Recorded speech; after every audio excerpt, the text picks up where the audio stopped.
Est-ce qu'on peut célébrer Dieu par nos acclamations? Est-ce qu'on peut vraiment célébrer Dieu par nos acclamations? Si tu es d'accord avec moi que Dieu est présent en ce lieu, il faut lui donner la gloire en l'acclamant très fort, en le célébrant très fort. Je dis, si tu crois que Dieu est au milieu de nous ici, qu'il est descendu, alors acclame fort encore Jésus de Nazareth. Alléluia. Tu vas juste prier le Seigneur. Tu vas faire juste une prière. Tu vas demander à Dieu que tu veux qu'il vienne te parler. Que ton cœur soit disposé à entendre ce qu'il a dit ce matin. Tu vas dire, Seigneur, dispose mon cœur à recevoir de toi. Élève la voix et commence à prier au nom de Jésus. Dis, Seigneur, je veux recevoir de toi. Je veux que tu te révèles à moi au travers de ta parole. La bracouriandarababa shikarababa. Rayande bricolobo shakarababa. Riandarababa shikarababa. Reandarababa shekerebe andarababu shekataraba. Le karabo shabaraba kariandarababu shindabaraba. Maraba kuriandarababa shikarababa. Seigneur, ce matin, efface ma personne, efface qui je suis. Dans le nom de Jésus-Christ de Nazareth, Seigneur, je veux que je diminue et que tu croisses. Que, Seigneur Dieu Tout-Puissant, je disparaisse et que tu apparaisses, Seigneur. Je suis convaincu, Seigneur Dieu Tout-Puissant, que tu as prévu faire des choses grandes et extraordinaires dans la vie de tes enfants au travers de ta parole.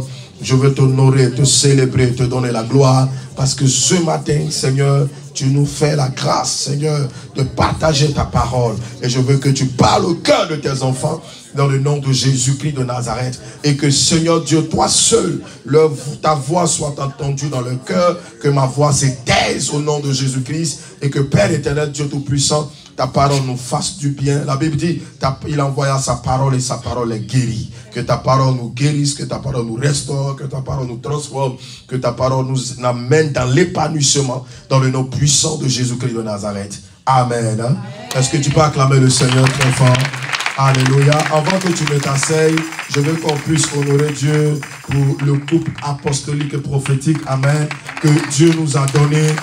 Alléluia. Je veux qu'on acclame le Seigneur pour maman, pour papa et maman. Parce qu'on peut acclamer le Seigneur pour ces grands leaders, ces personnes merveilleuses que Dieu nous a données.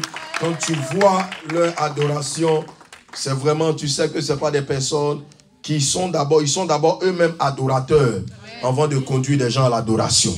Amen. Tu ne donnes que ce que tu reçois. Quelqu'un dit amen.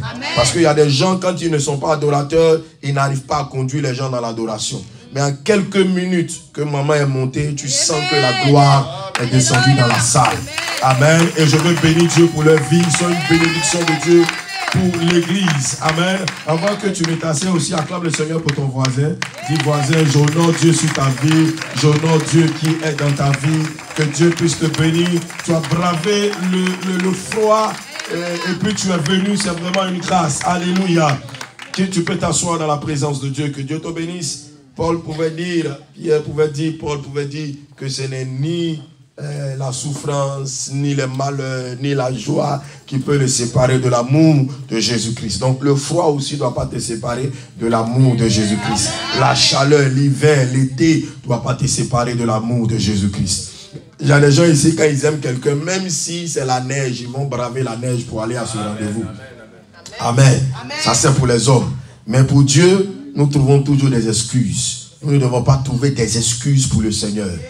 Nous devons faire plus que ça. Il y a des personnes comme Paul qui ont bravé la mer et qui ont annoncé l'évangile de Jésus. Il y a des gens comme Pierre que le Sanhédrin avait décidé de les tuer s'ils annonçaient l'évangile. Mais malgré ça, ils ont annoncé l'évangile. On les a mis en prison, mais un ange est descendu et a brisé les fondements de la prison.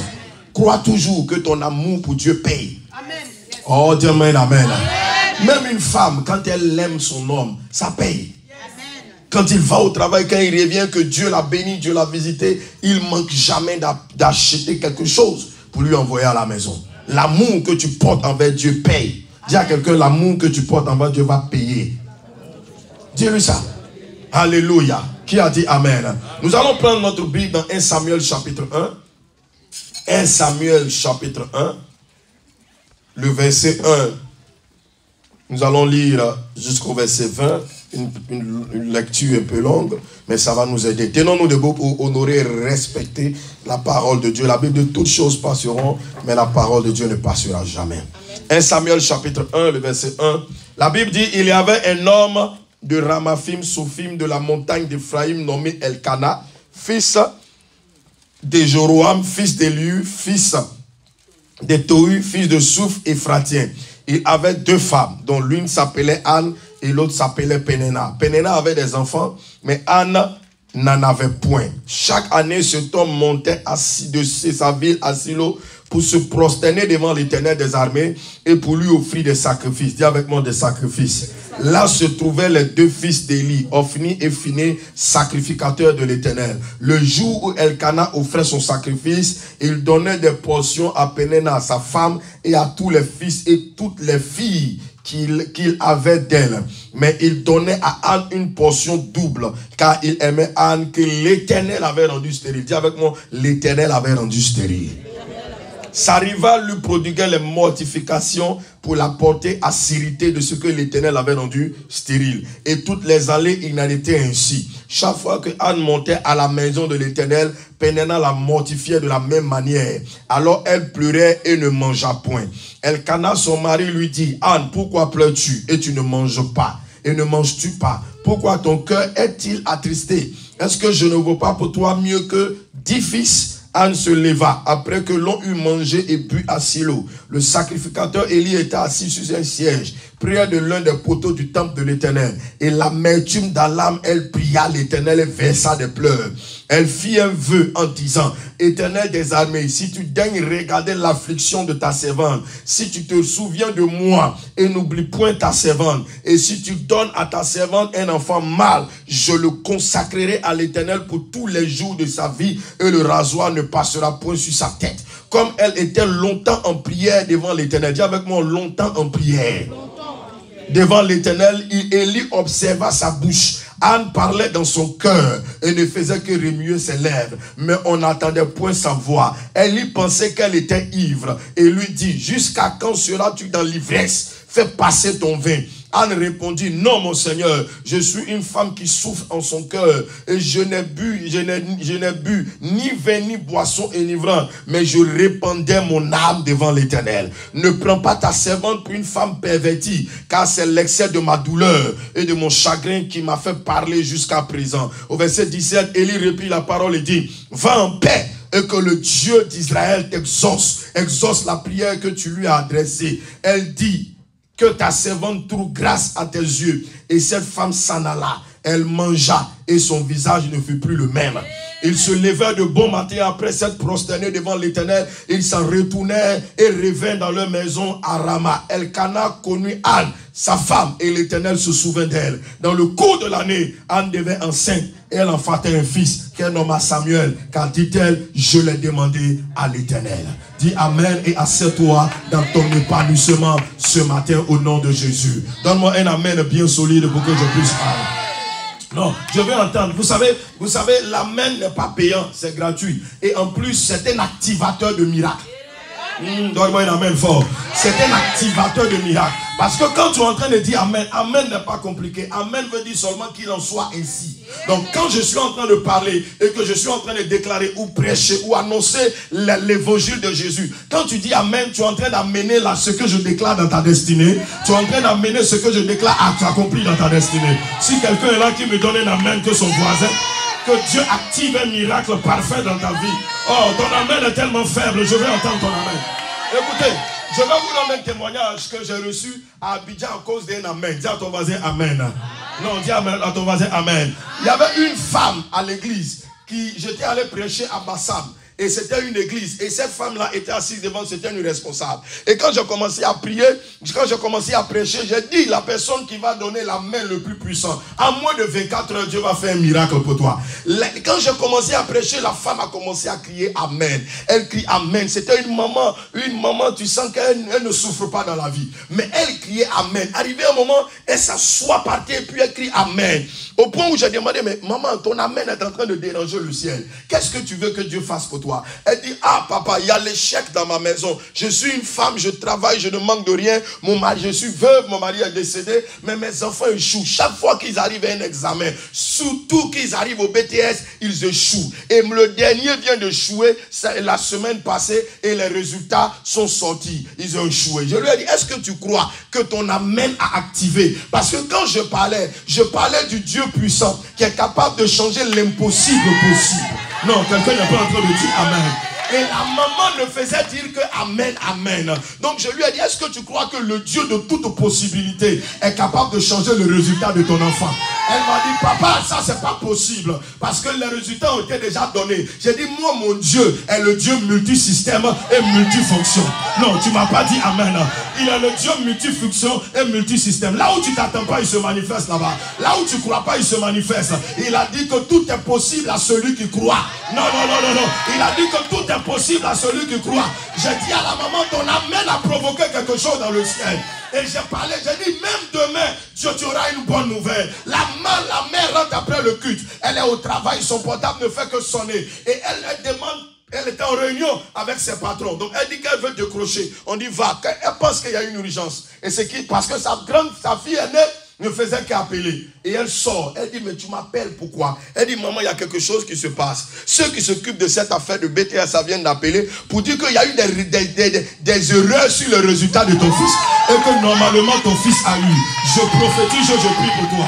En cette année 2025, le Dieu que nous servons, le Dieu de Papa Jean-Brice, le Dieu de Papa Jean-Brice va faire quelque chose d'inhabituel dans ta vie. Ce que les gens n'ont jamais vu dans ta vie va arriver dans ta vie.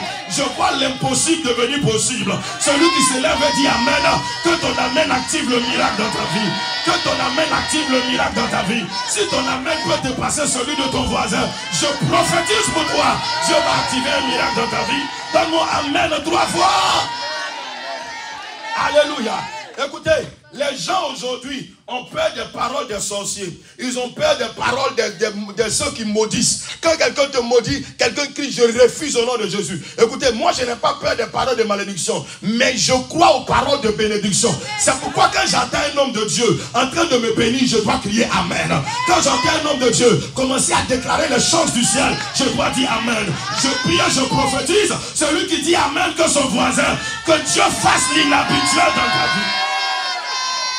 Oh mon ami, il ne faut pas fermer ta bouche. J'ai dit ici le vendredi, une bouche fermée est une destinée bloquée. Si tu fermes ta bouche, ta destinée se bloque. Mais si tu ouvres ta bouche, ta destinée va avancer. Je prophétise celui qui dit amen, que Dieu te donne un miracle cette semaine qui arrive. Cette semaine qui arrive, que Dieu accomplisse quelque chose qui va t'amener dans l'épanouissement. Si tu te lèves et mets 2 pas en avant, que Dieu te donne de rentrer dans ta gloire au nom de Jésus. Dis amen fort. Alléluia. Qui a dit amen? Est-ce que je peux parler un peu? Non, donc dis-moi, apôtre, parle. Écoutez, voici l'histoire. Je vais vous parler de 3 choses qui amènent l'épanouissement dans la vie d'un enfant de Dieu. Je veux que tu prennes note et que tu écoutes. Parce que Dieu va te visiter. Parce que Dieu va te faire du bien. Cette année, de toutes parts, tu seras dans l'épanouissement. Cette année, financièrement, tu seras épanoui. Ah, donne-moi un amen. Tes enfants seront épanouis. Même dans ton travail, tu seras épanoui.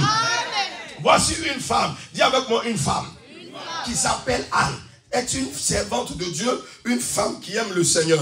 Elle avait son mari qui s'appelait Elkana, un homme qui aimait aussi le Seigneur, qui aimait Dieu. Et elle avait aussi sa rivale, qui s'appelait Pénéna. En aucun cas, on nous a montré son amour pour Dieu. Mais bizarrement, elle avait des enfants. Elle, on ne nous a pas montré son amour pour Dieu, elle avait des enfants. Mais au contraire, celle qui aimait Dieu, qui aimait le Seigneur, qui servait Dieu de tout son cœur, avait un problème. C'est qu'elle n'avait pas d'enfants. Et puis, ce n'était pas le diable qui l'avait rendue stérile. C'était Dieu qu'elle aimait. C'est bizarre. Hein? C'est bizarre. Dieu qu'elle aimait l'a rendue stérile. Dieu qu'elle allait chaque année se prosterner devant lui l'a rendu stérile. Et la Bible dit pourquoi la rivale se moquait. J'ai compris que la rivale n'était pas spirituelle. Elle n'aimait pas aller à l'église. Elle n'aimait pas Dieu. Parce que les moqueries des gens aujourd'hui, c'est quoi? C'est que tu vas à l'église et puis on ne voit rien. C'est ce que les gens disent. Depuis que tu vas à l'église, qu'est-ce qu'on voit? Et c'était les moqueries de Pénéna qui sont là. envers Dieu. Depuis que tu vas à l'église, chaque année, c'est toi qui vas à l'église. Chaque jour, c'est toi qui vas à l'église. Mais regarde, moi, j'ai des enfants. J'ai des fils et des filles. Je ne suis pas obligé d'aller à l'église. Mais toi, tu vas à l'église, qu'est-ce qu'il y a? Tu ne vois rien. Voilà les moqueries qu'elle faisait monter. Mais la Bible dit, durant tout ce temps-là, elle a passé tout son temps à se moquer. Et c'est comme ça que les gens se moquent de toi. Les gens rient de toi. Ils disent depuis que tu vas à l'église, il y a quoi? Vous savez qu'il y a beaucoup de personnes qui ne viennent plus à l'église à cause des moqueries des gens. Des gens, beaucoup de personnes ne peuvent plus se lever pour venir à l'église parce que les gens se moquent d'eux. Les gens disent depuis que tu vas à l'église, depuis que ton pasteur a prié pour toi, tu vois quoi? Depuis que ton pasteur prie pour toi, qu'est-ce que tu as vu? Qu'est-ce qui t'arrive? Il y a des gens qui ont abandonné la foi à cause des moqueries des gens. Mais je veux prier pour toi. Cette année-là, les moqueries vont se changer en chant d'allégresse. Non, donne-moi un amen. Il a dit les moqueries vont se changer en chant d'allégresse. Et la Bible dit, elle a continué de se moquer de Anne. Mais écoutez-moi ce que je vais vous dire. N'enviez jamais les choses que quelqu'un a. N'enviez jamais ça. Dis à ton mari, n'envie jamais. Écoutez, si quelqu'un est béni avant toi, bénis Dieu pour sa vie. Ne maudis pas les bénédictions de quelqu'un dans ton cœur. C'est pas parce que quelqu'un s'est marié avant toi qu'il a réussi que toi. Je peux aggraver la chose. Ce n'est pas parce que quelqu'un travaille avant toi qu'il a réussi que toi. Écoutez, Anne Pénéna avait des enfants qu'on n'a pas donné leur nom. Elle avait des fils et des filles. Elle avait ses bénédictions à elle. Mais on n'a jamais entendu parler de leur nom. Mais la seule bénédiction qui est sortie de Anne, aujourd'hui, on est en train de parler de lui. Et Samuel, il y a même jusqu'à 2 Samuel. Je prophétise pour toi. La bénédiction que Dieu va te donner va surpasser la bénédiction des autres. Si tu te lèves et dis Amen, reçois la bénédiction au nom de Jésus-Christ de Nazareth. Écoute-moi, ne cherche pas à envier quelqu'un. Laisse Dieu manifester sa gloire dans ta vie. Ce n'est pas parce que tu as des enfants aujourd'hui que je n'ai pas. Cela veut dire que c'est un échec. Non, ce n'est pas un échec. Écoutez, Dieu a sa saison, Dieu a son temps. Et je crois que la saison de ton épanouissement est arrivée. La saison où Dieu va te mettre au large à tous les niveaux est arrivée. On dira Rehoboth dans ta vie. Dieu m'a mis au large. Non, donne-moi un amen puissant là-bas. Elle avait des enfants. Mais citez-moi un nom d'un enfant de Pénéna. Vous ne connaissez pas. Mais celle qui n'avait pas d'enfant, citez-moi un nom de ses enfants. Samuel. Et c'est lui-même qui a rencontré l'histoire. Lui-même qui a rencontré l'histoire. Dis à ton voisin, il ne faut pas te presser. Non, touche ton voisin. Dis-lui, ne te presse pas. Tu sais un grand Dieu. Non, dis-lui, tu sais un grand Dieu. La première chose que Dieu veut développer dans ta vie, quand certaines choses n'arrivent pas dans ta vie, ou tu n'es pas épanoui, la prime, c'est Dieu qui avait rendu Anne stérile. Ça veut dire que Dieu attendait quelque chose de Anne, afin de lui donner des enfants. Vous savez que les moqueries n'ont pas changé le cœur de Dieu envers Anne. Ce n'est pas parce que les gens se moquent de toi que Dieu va te bénir. Amen. Non, non, non, non. Amen. Non, non, non, non. C'est pas parce que les gens se moquent de toi. Les gens parlent de toi et qui disent que tu vas à l'église, tu ne vois rien, que Dieu va te bénir. Non, il y a des choses que Dieu attend de toi pour ton épanouissement. Si Dieu ne voit pas ça, les moqueries des gens ne vont jamais changer. Il ne va jamais changer les moqueries des gens en des bénédictions. Jamais. Il y a des choses qu'il attend. Ce n'est pas parce que Anne, écoutez bien, regardez, je vous présente. Pendant des années, elle a passé son temps à se moquer de Anne. Mais regardez, lisez bien l'histoire. L'une des choses que Anne faisait, c'était quoi? Elle passait tout son temps à pleurer et à ne pas manger. Dieu s'en foutait. Si tu veux, faut pas manger. Si tu veux, faut pleurer. Ça ne va pas changer le cœur de Dieu. Il y a une chose que Dieu attend de toi quand tu es dans la souffrance. C'est son intimité qu'il veut créer avec toi dans la prière. La première chose qui attire l'épanouissement, c'est l'intimité de Dieu dans la prière. L'intimité avec Dieu dans la prière. Dieu, la Bible dit, elle a passé tout son temps à pleurer. Elle pleurait, elle ne mangeait pas, elle n'avait pas d'enfant. Elle faisait ce qu'on appelle grève de faim. Elle pleurait. Les lamentations, je l'ai dit ici pour ceux qui étaient là dimanche, vendredi, les lamentations ne changent pas le cœur de Dieu. Ce n'est pas parce que tu sais pleurer comme un vrai bêté de Côte d'Ivoire. Parce que c'est les grands pleureurs. Et quand ils pleurent, déjà même dans le car, j'accompagnais, entre parenthèses, une famille bêtée à un veilleux funèbre. Le car même à, je crois, 10 km, ils ont commencé à sauter dans le car. Le corps même, on ne l'a pas encore vu. Moi, je suis assis et dit, mais On est où? Ça saute ici, ça tombe là-bas, ça crie. Oh, quand ils sont arrivés, là même c'est grave. Il y a une même qui, avant que le car ne gare, elle est déjà en train de faire les roulades. Jusqu'à elle est arrivée. Je me suis dit que non, ils ne vont pas arrêter de pleurer. Dès qu'ils sont arrivés, on leur a demandé de nouvelles. Les voilà avec les plats de riz, les plats de riz. J'ai dit, hé! L'homme n'est pas bon, hein? Alléluia. Qui a dit amen? Qui a dit amen? Ce n'est pas les pleurs qui vont changer Dieu. Ce n'est pas des lamentations qui vont changer le cœur de Dieu. Dieu ne cherche pas des gens qui pleurent. Dieu cherche des gens qui seront intimes avec lui. Oh, donne-moi un amen. Dieu ne cherche pas des gens qui pleurent et qui refusent de manger. Dieu cherche des intimes. Des gens qu'il peut descendre et puis parler avec eux. Des gens à qui il peut confier des choses. Le problème, si Anne ne devient pas intime avec Dieu, elle va prendre cet enfant-là et le saper du lundi au dimanche. Alors que Dieu avait prévu un enfant qui doit porter un boubou pour être dans le temple. Tu comprends ce que je dis? Parce que elle, vous savez, là, dans la tête de Anne, c'est que dans la manière dont Pénéna se moque d'elle, si elle a eu son enfant, non, Pénéna, en Côte d'Ivoire, on dit tu vas lui l'air. C'est-à-dire, Pénéna va souffrir. C'est-à-dire, du 1er au 31, elle va saper Samuel, les pères de souliers, dernière génération, les pères de basket. Dans son esprit, c'était ça. Mais dans le cœur de Dieu, c'était un prophète.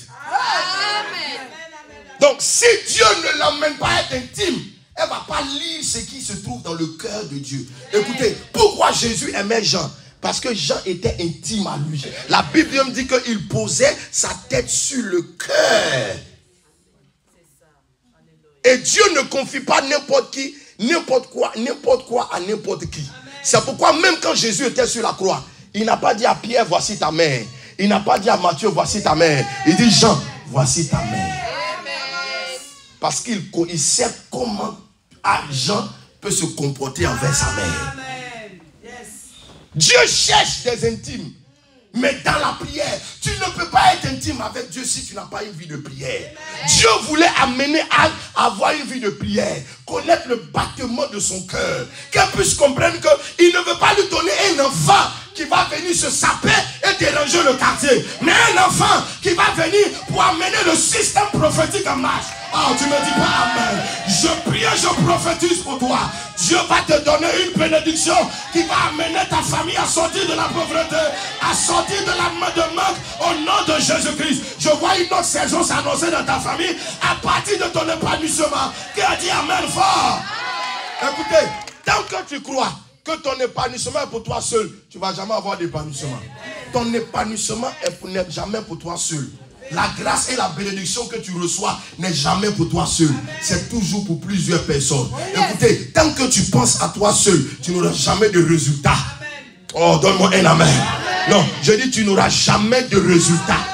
Dieu cherchait une intimité avec Anne. C'est pourquoi il a rendu stérile. Lui-même, il a rendu stérile. Il y a des situations que Dieu crée dans votre vie. C'est lui-même qui le fait. Mais pendant qu'il vous cherche dans la prière, vous êtes en train de chercher des solutions humaines. Voilà le problème. Vous êtes en train de chercher des solutions humaines. À gauche, à droite. Comment m'en sortir de ce problème? Au fait, tu ne vas pas t'en sortir parce que le problème ne vient pas d'un homme. Ça ne vient même pas de Satan. Ça vient de Dieu. Or, la Bible dit, vous aimez beaucoup ce passage qui dit, ce passage-là dit, la Bible dit, si Dieu est pour nous, qui sera contre nous? Mais faites le contraire. Si Dieu est contre toi, qui sera pour toi? Mais le problème c'est quoi? Quand Dieu met un problème dans ta vie, c'est pour que tu puisses le chercher, pour que tu deviennes intime avec lui. Mais il y a des personnes, quand ils ont des situations, au lieu de s'approcher de Dieu, au lieu de le chercher dans la prière, ces personnes commencent à chercher des portes de sortie de partout. Et au fur et à mesure, remarque bien, je vais vous donner un grand secret. Quand un problème, une situation vient de Dieu, je vous donne l'indice pour reconnaître ça. L'indice, c'est que quand tu commences à chercher les portes de sortie humainement, ça ne fait que s'empirer. Amen. Oui. Mais quand c'est une situation qui vient de démons, juste par un serviteur de Dieu, un prophète peut venir dire j'arrête la situation, ça s'arrête. Quand c'est un problème humain, Dieu peut même utiliser des hommes pour ouvrir. Parce que Dieu a 3 dimensions de manifestation. Il a lui-même sa puissance qui manifeste. Il a les prophètes qu'il envoie. Parce que la Bible dit que confiez-vous en ces prophètes et vous réussirez. Un prophète peut prophétiser, tu vas réussir. Ton père spirituel peut prophétiser, tu vas réussir. Amen. Dieu peut se manifester, tu vas réussir. Mais Dieu aussi utilise des hommes pour faire réussir les hommes. Amen. Est-ce que je parle à quelqu'un? Non, donne-moi un amen fort. Donne-moi un amen fort. Donc, chaque fois qu'une situation Dieu envoie dans ta vie, au fait, c'est pour le rapprocher de lui. Et remarquez très bien, les situations qui vous arrivent, quand Dieu envoie les situations dans vos vies, c'est juste pour que vous vous rapprochiez de lui. Dieu voit que vous vous éloignez trop de lui. Parce qu'il y a beaucoup de personnes ici, dès qu'elles sont mariées, elles s'éloignent de Dieu. Elles sont proches de leur mari. On dit, pourquoi tu n'es pas venu à l'église? Mon mari voulait prendre un petit déjeuner. Je n'avais vraiment pas le temps. Votre affaire d'église, là, c'est trop compliqué. Mais c'est à l'église, on a prié pour toi et puis tu t'es marié. Amen. Amen, amen, amen. Avance, homme de Dieu. Oui, c'est à l'église. Il y a un homme pour qui on avait prié au pays, en Côte d'Ivoire. Il était malade. Grave, on l'a envoyé dans tous les hôpitaux. On dit qu'on ne peut plus rien faire pour lui. Alors, un jour, mes enfants sont allés en évangélisation. Et puis ils ont trouvé le monsieur couché. Il faisait ses besoins sur lui et autres. Et donc, ils l'ont soulevé. Ils dit non, si on l'amène à l'église, il va guérir. Et ils l'ont pris comme ça. Ils l'ont transporté même pour l'envoyer à l'église. Quand il l'envoie à l'église, il est couché. Moi-même, je rentre. Je prie, je tourne. Je ne l'avais pas vu coucher. Je tourne ma tête, je vois un homme couché. Je dis à mon pasteur, mais vous voulez nous créer des problèmes? Mais lui, là, il est déjà mort. S'il meurt à l'église ici, là, c'est pas bon. Et puis, la voix de Dieu me dit, c'est moi qui l'ai envoyé. Toi seulement, prie pour lui. Amen. J'ai dit, bon, ok. J'ai commencé à prêcher. J'ai senti une présence de Dieu. Je suis allé prier pour le monsieur. Pendant que je priais, le monsieur commence à se lever lui seul. Il se lève. Il ne pouvait plus marcher, mais il se lève. Il dit, je suis guéri. L'église a commencé à crier, amen. Je suis dans la joie. Et puis Dieu me dit, tu n'as pas dit que tu es puissant.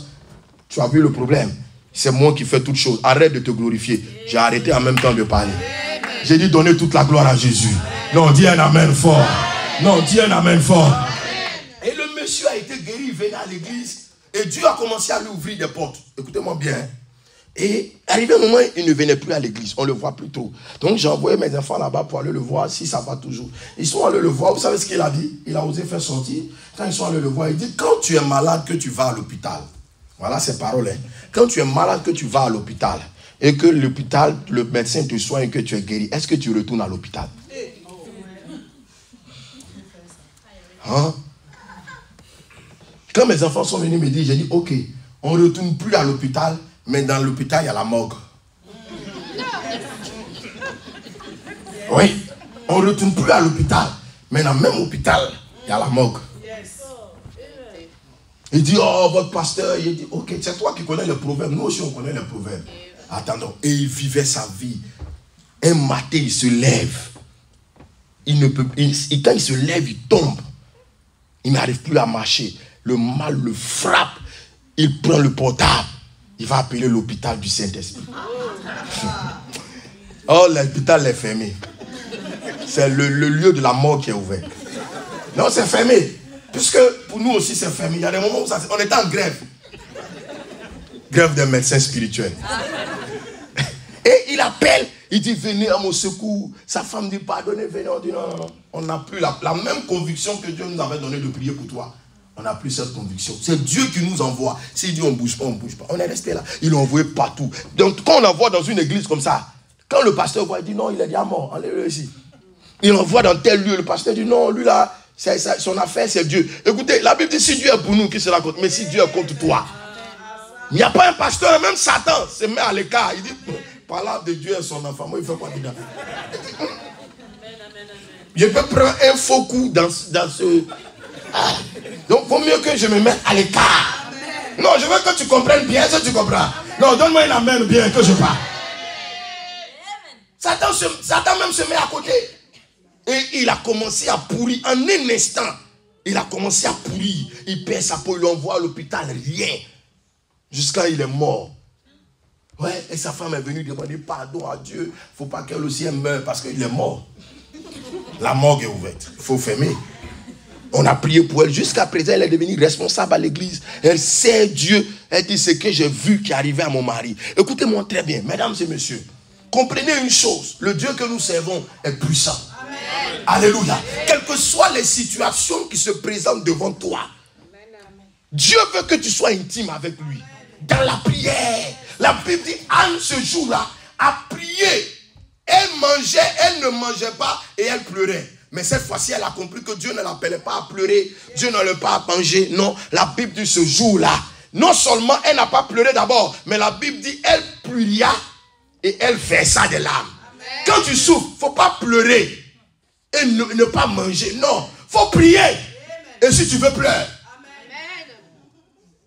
Qui a dit amen fort? Amen. Non, qui a dit amen fort? L'une des premières choses qui attire l'épanouissement dans la vie du chrétien, c'est son intimité avec Dieu dans la prière.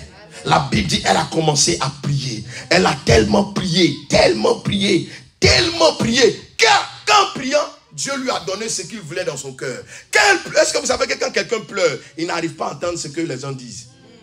Si ton enfant pleure, tout ce que tu dis, il n'entend pas.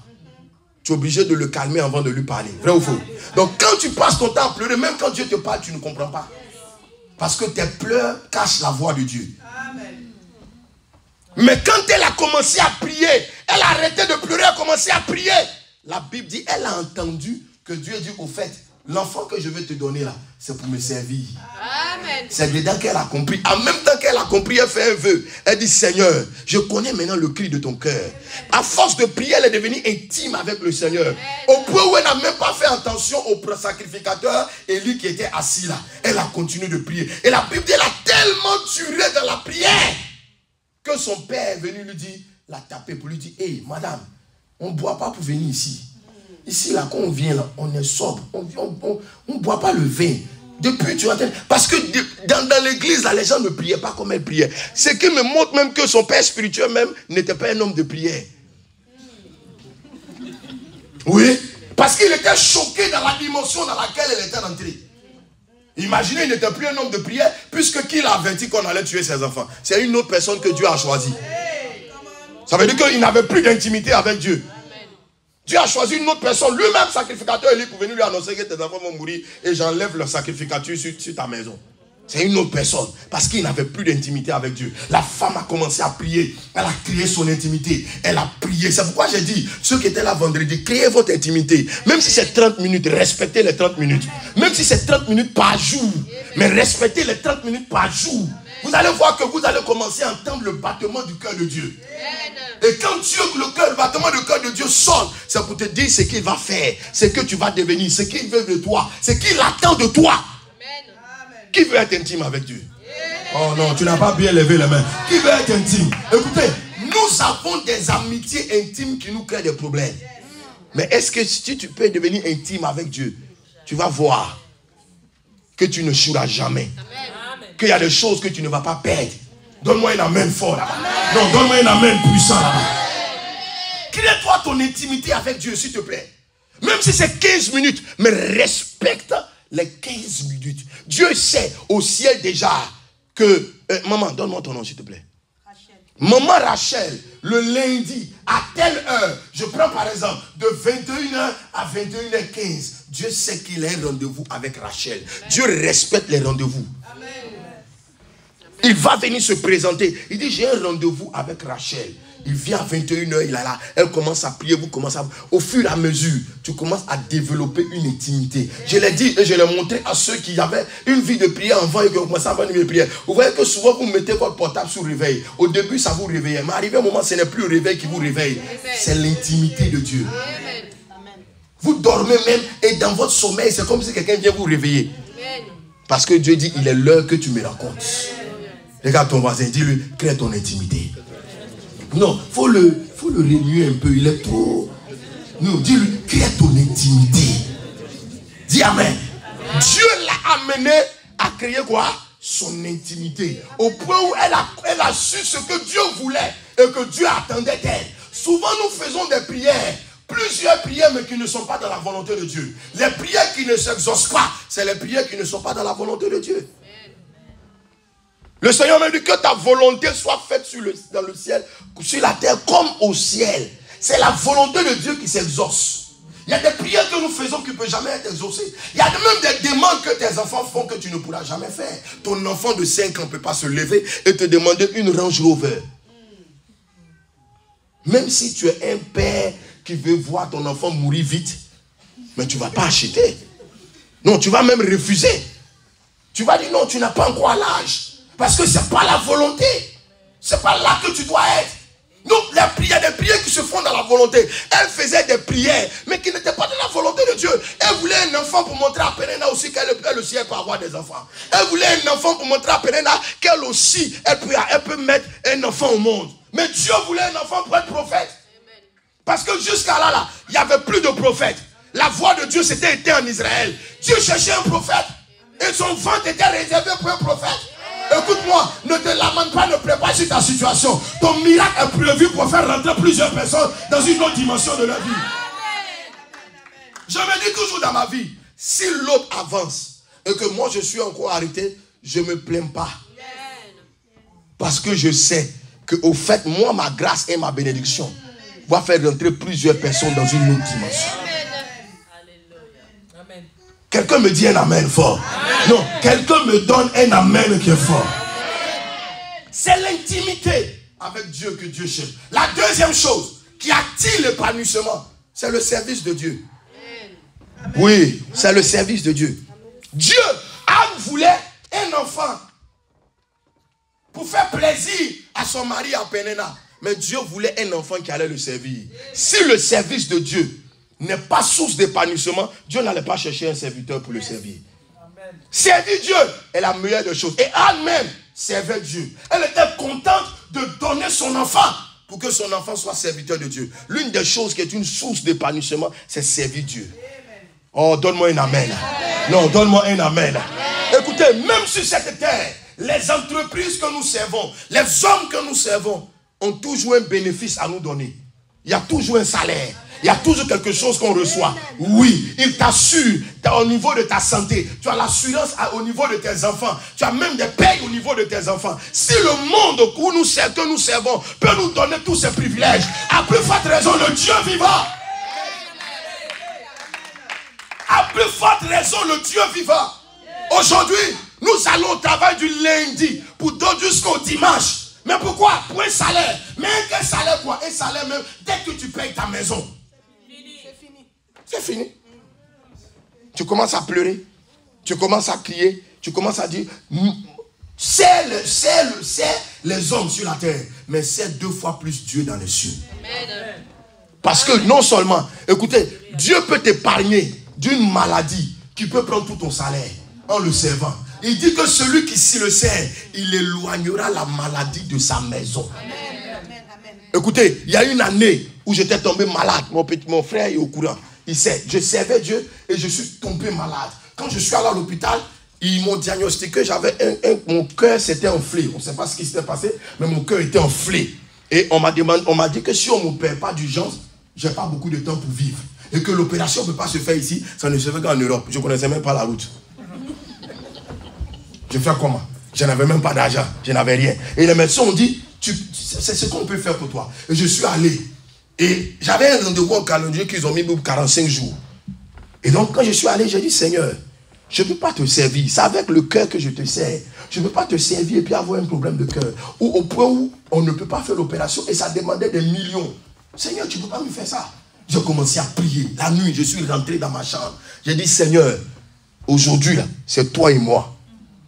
Si te servir, tu éloignes la maladie, c'est que moi, tu vas éloigner la maladie de moi. J'ai commencé à prier. J'ai dit, si le lendemain arrive, que je ne suis pas guéri, tu as 2 choix. Soit tu me guéris, soit tu m'amènes vers toi. Ça veut dire qu'il ne faut pas attendre que je meure sur un lit d'hôpital. C'est-à-dire là où je suis en train de prier, là, tu m'enlèves le souffle de vie, je te rejoins. Mais si demain je me lève, c'est que tu m'as guéri. Amen. Non, frère, il faut être intime avec Dieu. Hein? Quand tu es intime avec Dieu, quand tu parles, il t'écoute. Et j'ai commencé à prier. Quand j'ai fini de prier, je vois comme un vent rentre dans ma chambre. Et puis, je tombe. Et je tombe dans les pommes. Et dans mon rêve, dans la vision que je vois un homme en blouse blanche qui arrive. Et on me prend par la main, on me fait coucher sur un lit d'opération. Et puis, on prend, c'est comme si on enlève Mon cœur, on prend un autre, on remplace. Et puis on met tout intact, on finit. Et puis personne me réveille pour me dire c'est fini. Ton opération a été faite. Malabrassa. Je vous parle. C'est mon petit frère, c'est pas que je mens. Et je me réveille. Je ne sens plus les douleurs que je sentais. Parce que même quand je respirais, j'avais du mal. Je ne sentais plus les douleurs, je me réveille. J'ai dit, mais qu'est-ce qui se passe? Donc j'appelle le cardiologue. Je lui dis, non, j'ai besoin d'aide de vous maintenant. 45 jours est trop. Il dit, mais pourquoi? Il dit, 45 jours est trop. Il dit, mais on t'a donné les médicaments. Hier, là, j'ai dit, les médicaments, je ne les prenais même pas. Il dit, ah bon, il dit, bon, viens. J'arrive. Il commence à vérifier. Il peut passer tous les liquides. Une fois, il me regarde. 2 fois, il me regarde. 3 fois, il me pose la question, monsieur, vous faites quoi dans la vie? J'ai dit, je suis pasteur. Il dit, c'est que votre Dieu vous a guéri. Non, ton amen est bizarre. Non, ton amen est bizarre. Il dit, c'est que votre Dieu vous a guéri. Jusqu'à présent, j'ai le numéro du cardiologue. Chaque fois, il m'appelle, il dit, pasteur, prie pour moi. Même le cardiologue demande des prières. Parce que je sais un Dieu, quand tu le sais, il éloigne dans la maladie.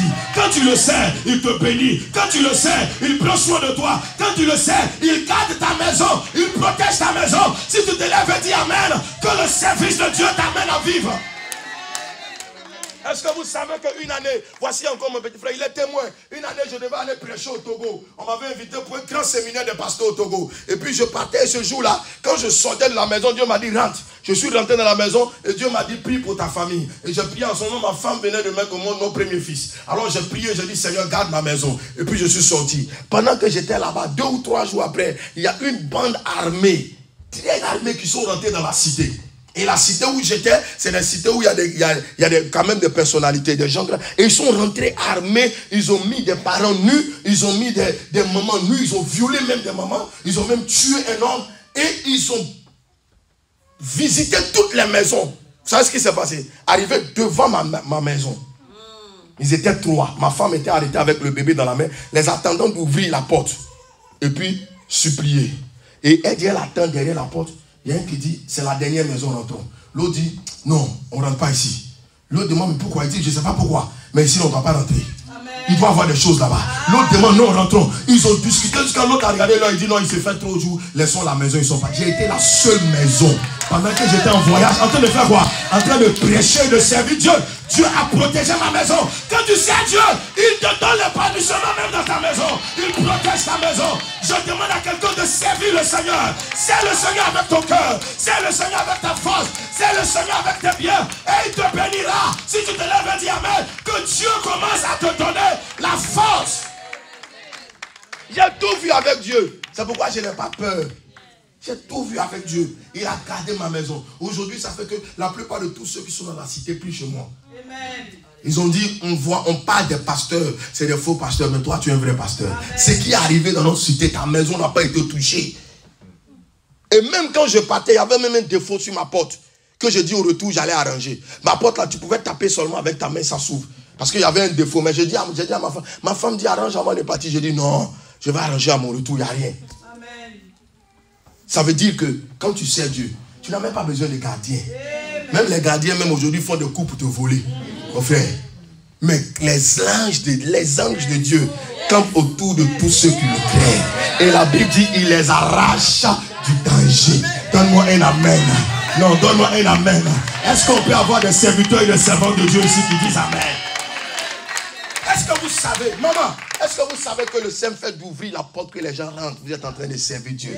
Est-ce que vous savez que le simple fait de venir suer, de venir balayer la salle, de venir jouer? C'est pourquoi j'aime pas les instrumentistes qui aiment jouer par rapport à l'argent. Non, parce que la première chose qui doit t'animer, c'est un adorateur, c'est un serviteur de Dieu. Et quand tu sers Dieu, il te paye. Quand tu sers Dieu, il paye et il paye très bien.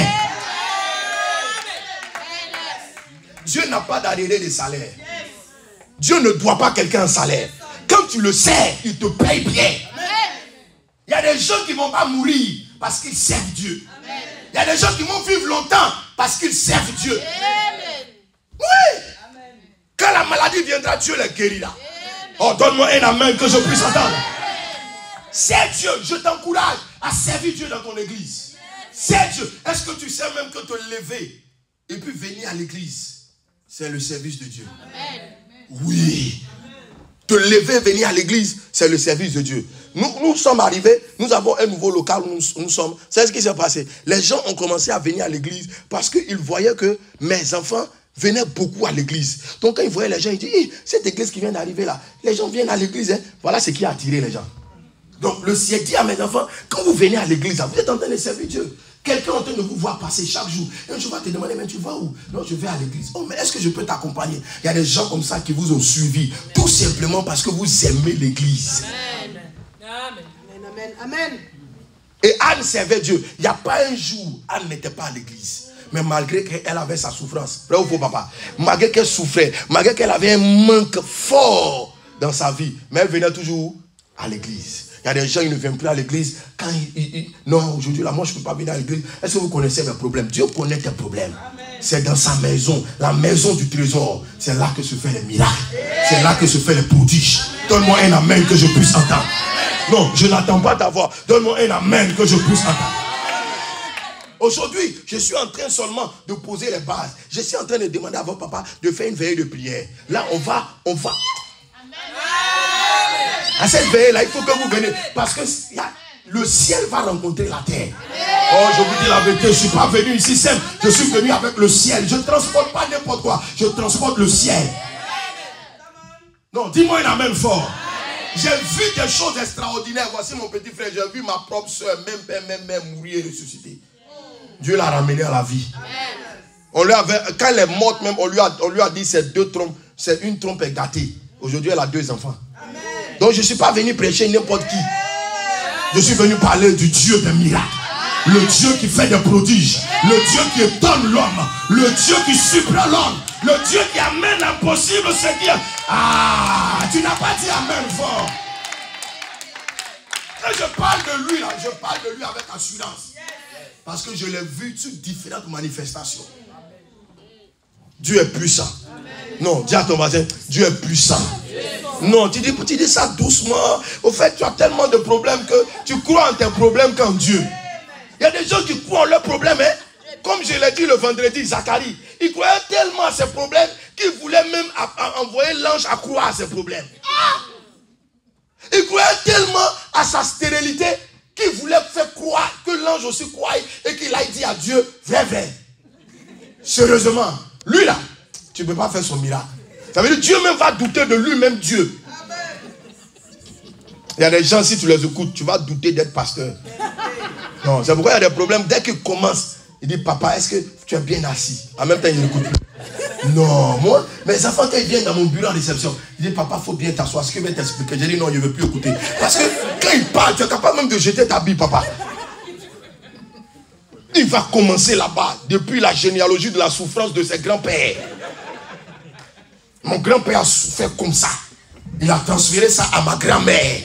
C'est-à-dire que, arrivé à lui, c'est comme Gédéon. Gédéon dit, l'ange parle, vaillant héros. Tout ça, c'est pour l'ange. Vaillant héros. Ça, c'est au ciel que vous dites, je suis vaillant héros. Il a commencé à parler, il dit, est-ce que tu me connais? Je m'appelle Gédéon.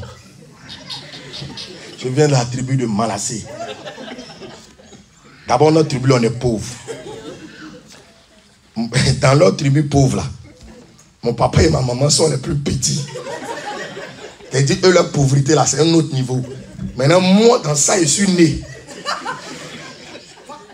Donc, est-ce que tu peux trouver un nom à ma pauvreté? L'ange lui a dit, la force que tu prends pour parler, il faut prendre, tu vas aller te battre. Oui, il dit, va avec la force que tu as. Il y a des gens qui ne savent pas qu'ils ont une force, ils parlent trop. Tais-toi et puis suis la voix de Dieu. Cette force-là, Dieu va l'utiliser. Donc, il pouvait aller briser l'autel de la maison de son père et puis passer tout le temps à parler. Quelqu'un dit amen? Non, donne-moi un amen. Dis avec moi, à partir d'aujourd'hui, je prends la décision de servir le Seigneur, de servir Dieu, de toutes mes forces, de tout mon cœur, au nom de Jésus. Donne-moi un amen fort. Et la dernière chose, Je sens Dieu dans la salle. Amen. Amen. Dieu est là. Dieu va renouveler son intimité avec plusieurs d'entre vous. C'est pourquoi je veux qu'on ait une veille de prière. Parce qu'on va vraiment prier ce jour-là. Dieu va devenir intime avec nous en une seule nuit. Amen. Dieu est capable. Il a suffi un seul jour pour que Dieu soit intime avec Anne. Dieu est capable. Dis à ton voisin, Dieu est capable. Non, touche ton voisin. Dis-lui, Dieu est capable. La dernière chose qu'il faut savoir faire afin d'avoir une vie épanouie, c'est le sacrifice. Amen. Dis avec moi, amen. Le sacrifice. Non, remue un peu ton voisin. Dis-le, le sacrifice. Écoutez, Anne et son mari ont manifesté les trois choses. Ils ont manifesté l'intimité avec Dieu dans la prière. Ils ont manifesté le service de Dieu. Et ils ont manifesté le sacrifice. La Bible dit chaque année, Elkana et sa femme, et ses femmes et les enfants de Pénéna montaient pour aller se prosterner devant Dieu et donner leur sacrifice. Chaque fois, ils montaient devant le trône de Dieu. Anne avait le sens du sacrifice. Est-ce que vous savez que mettre un enfant au monde et puis se détacher de l'enfant, pendant même que l'enfant ne nous connaît pas, n'a pas encore commencé à prononcer mère, on doit se détacher de cet enfant-là pour aller déposer cet enfant à l'église et revenir les mains vides. Et encore, suivre encore, et vivre les moqueries de Pénéna. Pour dire, regarde encore, toi-même Dieu t'a pas donné enfant. Il t'a donné enfant. Et puis c'est toi qui tu prends l'enfant pour aller de... Toi, tu es bête à quel niveau? Mais attends, toi-même, l'église t'a gâté. Hein? Et il y a des gens qui vous disent ça. Amen. Quand vous donnez à l'église, il y a des gens qui disent, mais attends, toi tu suis les pasteurs là. Les pasteurs, c'est des menteurs. Hein? Ton argent va finir à l'église. Je préfère que mon argent finisse à l'église que ça finisse à l'hôpital. Amen. J'ai dit aux gens, si tu n'apprends pas à donner à l'église, le monde va t'apprendre à donner. Yes. Mais avec des pleurs. Amen. Si tu n'apprends pas à donner à l'église, il n'y a pas plus grande assurance que de donner à l'église. Non, je vous dis la vérité. Il n'y a pas plus grande joie que de donner à l'église. La Bible même dit, il y a plus de joie à donner qu'à recevoir. Il y a plus de joie à donner qu'à recevoir. Un enfant de Dieu qui rentre dans une nouvelle année doit savoir avoir l'esprit de sacrifice. Amen. Si tu ne sais pas faire de sacrifice à Dieu, tu n'auras pas de grands résultats. Tu ne seras pas épanoui. Il faut savoir faire. Écoutez, quand j'étais en France ici, je partais, il y a une de mes filles, j'ai dit ça même à ma belle, il y a une de mes filles qui disait, mais papa, tes photos étaient belles, mais quel appareil était utilisé? Puis j'ai dit que c'est ma belle qui avait un Samsung qu'elle utilisait, Z Flip qu'elle utilisait, mais c'était bon. Elle dit, papa, je veux faire un sacrifice. Il dit, quel est le sacrifice? Elle dit, on m'a annoncé que le 31 décembre de l'année passée, on doit la libérer parce qu'il y a une femme qui est là, qui a plus d'expérience qu'elle, elle connaît plus le travail, parce qu'elle est dans l'esthétique, elle connaît plus le travail, donc ils vont la libérer. Mais la femme là, depuis le 1er janvier, jusqu'à ils ont commencé à travailler, elle a des chiffres d'affaires extraordinaires. Donc, elle dit que le patron lui a dit qu'on va la libérer, mais on lui donne de voir son chiffre d'affaires entre elle et la femme. Si elle a pu dépasser la femme, on va la garder. Elle dit, papa, humainement parlant, elle ne peut pas, parce qu'elle a toutes les connaissances et elle a tous les clients qu'il faut. Donc, papa, elle dit, papa, je veux mettre ton Dieu à l'épreuve. J'ai dit, ah bon? Elle dit, oui. Elle dit, je vais prendre mon salaire et je vais acheter le portable. En plus du portable, je vais acheter telle chose pour toi. J'ai dit, dans mon cœur, j'ai dit, donne-moi l'argent. Tu vas acheter quoi? Il faut me donner. Mais Dieu dit, laisse-la faire. Elle a pris son salaire. Elle a acheté le portable. Elle a acheté le portable. Elle a acheté tout ce qu'elle a dit. Et puis elle a dit, voici ça à tes pieds. Parle à ton Dieu. J'ai fait mon sacrifice.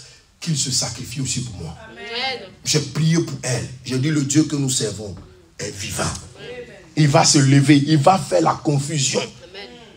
Le 31. Elle était même encore, parce que la décision devait tomber le 1er ou le 2 janvier. Donc, elle était à l'église, même elle était à la traversée. Elle était vraiment triste. Je lui ai dit, ma fille, sois pas triste. L'affaire est déjà réglée. C'est fini. Le sacrifice là, c'est déjà réglé. Dors en paix. Le 1er. Je suis en train de manger mes plats de poulet. Elle m'appelle. Papa, j'espère que tu n'as pas oublié que c'est demain. J'ai dit, laisse-moi manger. Laisse-moi manger. Est-ce que c'est mon sacrifice? C'est le sacrifice de Dieu. Il faut l'appeler lui. Tu ne connais pas son numéro. Jérémie 33, verset 3. Invoque-moi et je te répondrai. Appelle-le. Pourquoi? C'est un numéro de téléphone. Laisse-moi manger. Elle dit, papa, toi, ça te fait rire. Moi, je suis comme ça. Moi, devant les problèmes les plus compliqués, je ris. Amen. Et puis, je dis à mes enfants, oh, laisse, Dieu va faire. Quand ils entendent ça, ils sont énervés. Mais tout ce qu'il vient dans témoin, il dit, quand tu vois papa, il te dit, Dieu va faire. Et puis, Dieu fait. C'est comme ça que je suis. Parce que je crois en Dieu. Qui a dit amen? Amen. Et le 2, elle arrive au travail, elle a même arrivé en retard. Il fallait que Dieu mette ses ennemis pour que ses ennemis l'acclament. Elle a dormi jusqu'à elle arrivée en retard au travail, elle courait même, elle partait. Parce qu'elle partait attendre sa démission. Quand elle rentre, elle voit ses collègues qui commencent à clamer. Et elle commence à clamer pour elle. Elle dit, mais qu'est-ce qui se passe? Elle dit, oh, tu es vite arrivé en retard. Mais ton Dieu est fort. Hein? La dame là n'a pas pu faire chiffre d'affaires, ce qui est impossible. Mais toi, ton chiffre d'affaires a dépassé. Oh, on ne voyait pas où t'ont quitté tes clients. Amen. J'ai dit, c'est les anges qui sont venus se dresser. Amen. Elle voulait faire boucle. Elle voulait faire les mèches. Non, donne-moi un amen. Quand Dieu fait te surprendre, il fait des choses extraordinaires. Et son chiffre d'affaires, le dit, bon, ils ont dit à la dame, on veut te garder, mais c'était la condition qui était là. Elle a fait plus de fêtes à chiffre que toi. C'est terminé, il faut qu'on te libère. Ils l'ont libéré. Et on lui a dit, on doit maintenant augmenter ton salaire. Janvier, elle a commencé à mettre, même son message est dans mon WhatsApp, elle m'a envoyé ça hier. Janvier, on lui a dit, elle doit faire un chiffre d'affaires de 1 500 000. Et elle dit, papa, il n'y a pas de clients. Je lui ai dit, ton sacrifice, elle parle jusqu'en janvier. Donc, les anges là doivent venir faire leur mèche. Ils doivent venir faire leur shampoing. Ils doivent venir faire leurs ongles. Au ciel là-bas, leurs ongles ont tout poussé. Il n'y a pas de pédicure, manucure. Ils vont venir, ma fille, reste tranquille. Amen. Elle m'envoie maintenant son chiffre d'affaires. C'est dans mon WhatsApp, je ne peux pas vous montrer. Ça a dépassé largement ce qu'ils ont demandé. Jusqu'à une de ses collègues a dit, mais on ne voit pas de clients entrer ici. Elle dit, c'est les anges. Mon père spirituel m'a dit, les anges vont venir se dresser. Je ne sais pas comment ils donnent l'argent là, mais ils donnent. Voilà mon chiffre d'affaires augmenté. Et ils ont augmenté son salaire. Je vous assure que quand vous faites des sacrifices à Dieu, Dieu fait des merveilles dans votre vie. Non, quelqu'un me donne un amen fort. Non, quelqu'un me donne un amen fort.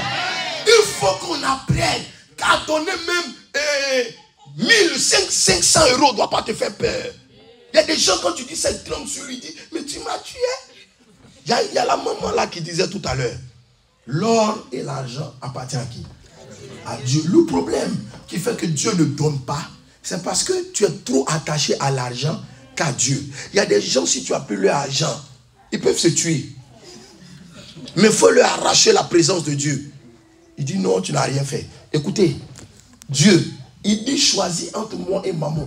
L'une des choses les plus difficiles. La Bible dit résister au diable et il fuira loin de vous. Il ne dit pas de choisir entre lui et le diable. Il dit de résister au diable. Mais l'argent, Dieu dit, il faut choisir. Parce que l'argent est un problème dans la vie spirituelle. Si tu n'as pas compris son importance dans ta vie, tu vas échouer. Chaque fois que Dieu te donne, c'est pour que tu n'aies pas peur de lui redonner.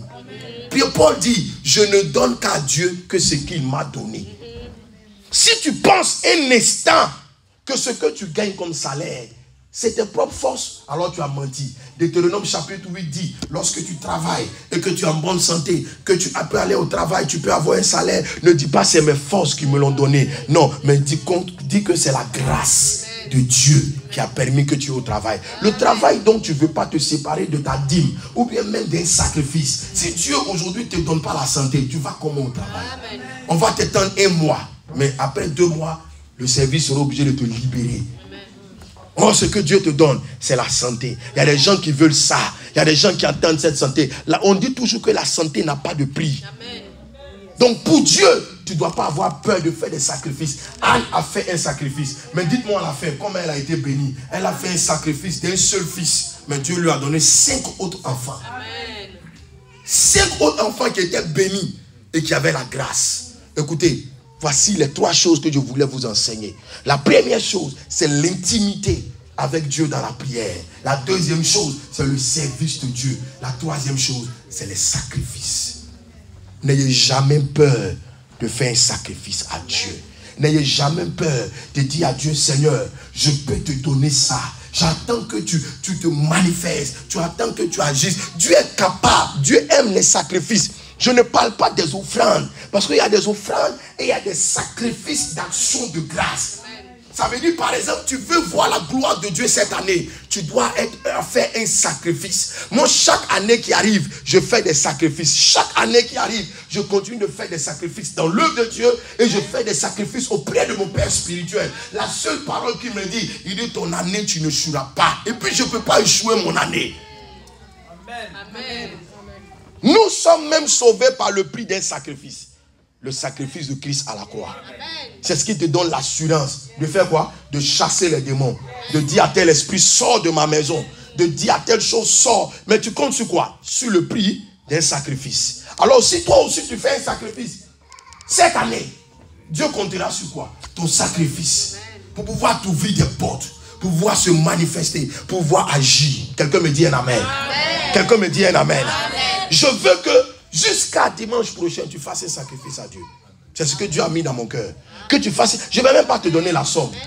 Mais si tu crois que 100 €, 500 € est le prix d'un sacrifice, il faut le faire. Je vous dis la vérité. S'il y a des enveloppes, donnez-moi que je veux prier dessus. Est-ce qu'il y a des enveloppes? Je vais prier dessus. Tu vas prendre, tu vas faire le prix d'un sacrifice. C'est la première des choses que tu vas faire. Et puis papa va voir s'il peut faire une veillée. On va prier. Et je vais aussi prier pour vous. Pour que vous vivez l'épanouissement cette année. Mon Dieu, mon roi. Lève la main au ciel. Lève les deux mains au ciel. Mon Dieu, tu n'es pas un menteur. Ni le fils d'un homme pour mentir. Je suis venu parler de toi. J'ai vu des résultats extraordinaires avec toi. Mon Dieu, dans les sacrifices, je t'ai vu me visiter. J'ai vu que tu as accompli plusieurs choses dans ma vie. Aujourd'hui, je viens à tes pieds avec ces personnes. Mon Dieu, aujourd'hui, nous voulons faire un sacrifice. Seigneur Dieu Tout-Puissant, chaque personne ici va faire son sacrifice devant ton trône. Je veux prier que tu parles au cœur de chacun. Que tu dises au cœur de chacun. Et que chacun puisse comprendre quel est le sacrifice qu'il doit faire afin de rentrer dans l'épanouissement au niveau de ses finances. Tu es le Dieu qui visite. Tu es le Dieu qui parle. Tu es le Dieu qui agit. Merci de te manifester dans le nom de Jésus-Christ. Amen. Dis Amen. Lève-toi. Et puis viens prendre. Je veux que tu fasses. Laisse Dieu. Je ne vais même pas te donner de somme.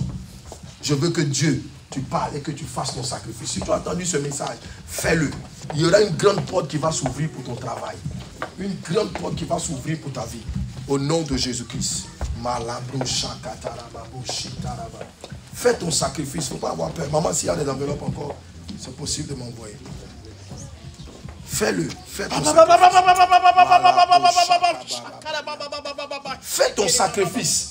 Ce que tu n'as jamais encore donné à Dieu, fais ton sacrifice. Rapidement, venez, ceux qui veulent venir. Il ne faut pas regarder. Fais ton sacrifice à Dieu.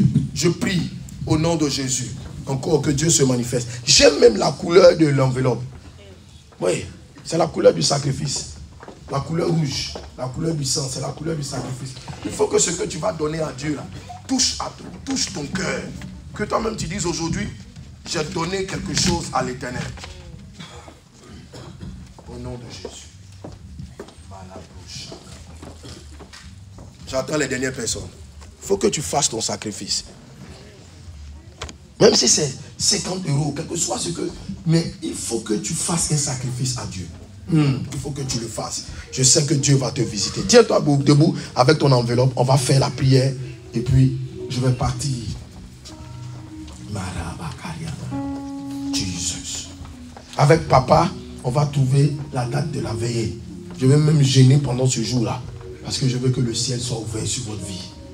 Lève-toi. Lève-toi. Et lève aussi ton enveloppe. Je veux prier dans le nom puissant de Jésus-Christ. Je veux parler au Dieu d'Abraham, au Dieu d'Isaac, au Dieu de Jacob. Dans le nom puissant de Jésus-Christ de Nazareth. Je prie par la puissance de Dieu que aujourd'hui vous soyez intime avec Dieu. Au nom puissant de Jésus. Je prie pour vous dans le nom précieux de Jésus-Christ de Nazareth. Que le ciel vous soit favorable à partir de ce jour. Que cette intimité avec Dieu soit grande à partir de ce message au nom de Jésus. Que Dieu vous amène à expérimenter cela dans le nom puissant de Jésus.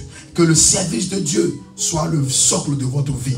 dans le nom puissant de Jésus-Christ de Nazareth. Que votre vie, vous connaissez l'épanouissement dans le nom puissant de Jésus-Christ. Et que votre sacrifice parle en votre faveur, en faveur de vos familles, en faveur de vos enfants, dans le nom puissant de Jésus-Christ de Nazareth. Seigneur, merci pour ta grâce, merci pour ta fidélité, au nom de Jésus. Élève la voix, dis merci à Dieu. Commence à dire maintenant merci à Dieu. Dis merci à Dieu, dis merci à Dieu. Ton sacrifice ne manque pas de la porter le dimanche si Dieu te le permet. Continue de prier au nom de Jésus. Merci Seigneur.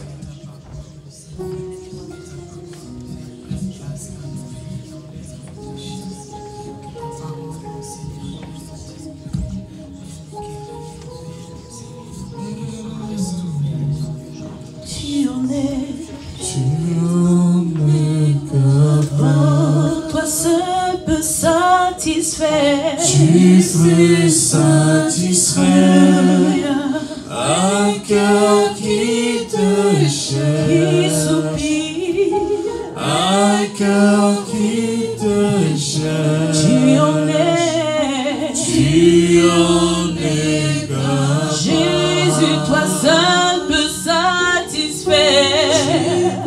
Satisfaire Un cœur qui te cherche. un cœur qui te cherche. Tu en es. Tu en es capable. Oh, tu en es capable. Tu en es capable. Jésus, tu en es capable. Rien ne t'est impossible. Yahweh, tu en es capable. Tu en es. Toi seul peux satisfaire. Toi seul peux satisfaire. Tu en es capable. Tu en es capable. Cher bien-aimé, il n'y a qu'un seul nom. Le nom de Jésus, le nom qui nous a été donné.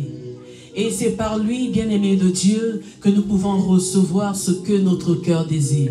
Lui seul a la capacité de satisfaire. Lui seul a la capacité de combler. Lui seul a la capacité de donner ce que notre cœur désire, bien-aimé de Dieu.